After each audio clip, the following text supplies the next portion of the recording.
Deməli uşaqlar, biz dedik ki, günəşin düşmə bucağı 90 çıxılsın, alfa plus minus beta ilə hesablanır. Alfa coğrafi məntəqə, beta zenit yeridir, yəni günəşin olduğu yerdir. Misalımızda bizə deyir ki, Bakıya 22 dekabrda günəşin düşmə bucağını tapın. Bakının koordinatlarını qeyd edirik və 22 dekabrda bilirik ki, günəş cənub yarımkürəsindədir. Bizdə qışdırsa, günəş bizdən maksimum uzaqlıqdadır. Yəni 23.5 cənub enliyinə gedib çatır və düsturda yerinə qoyuram. Gəlin alfanı, betanı ilk öncə yazaq.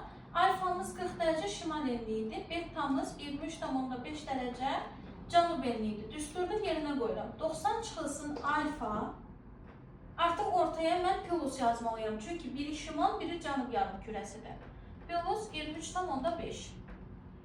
40 ilə 23.5-i toplayırıq, eləyir 63.5, 90-dan 63.5-i çıxdığımız zaman eləyir 26.5 dərəcə.